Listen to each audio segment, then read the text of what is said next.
ఇప్పుడు మీకు ఈ ఆటోలు తీసుకొని ఎలక్ట్రిక్ ఆటోలు ఇస్తామంటే మీరు తీసుకుంటారా?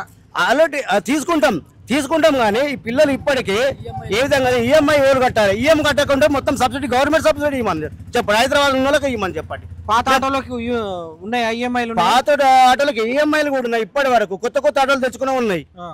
అవి ఎవరికి చేయాలి? గవర్నమెంట్ మొత్తం ఆటో తీసుకుంటుందా?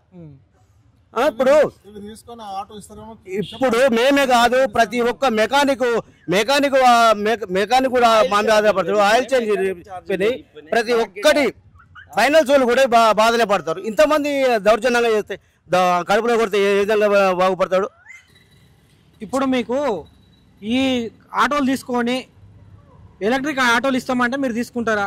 ఆల్రెడీ తీసుకుంటాం కానీ ఈ పిల్లలు ఇప్పటికీ ఏ విధంగా ఈఎంఐ ఎవరు కట్టాలి? ఈఎం కట్టకుండా మొత్తం సబ్సిడీ, గవర్నమెంట్ సబ్సిడీ ఇవ్వమని చెప్పండి. హైదరాబాద్ ఉన్న వాళ్ళకి ఇవ్వమని చెప్పండి. పాత ఆటోలకి ఉన్నాయి ఈఎంఐలు? పాత ఆటోలకి ఈఎంఐలు కూడా ఉన్నాయి. ఇప్పటి వరకు కొత్త ఆటోలు తెచ్చుకునే ఉన్నాయి.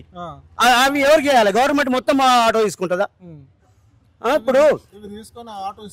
ఇప్పుడు మేమే కాదు, ప్రతి ఒక్క మెకానిక్ కూడా మా మీద ఆధారపడతారు. ఆయిల్ చేంజ్ ప్రతి ఒక్కటి ఫైనల్ సోలు కూడా బాధనే పడతారు. ఇంతమంది దౌర్జన్యంగా చేస్తే కడుపులో కొడితే ఏ విధంగా బాగుపడతాడు?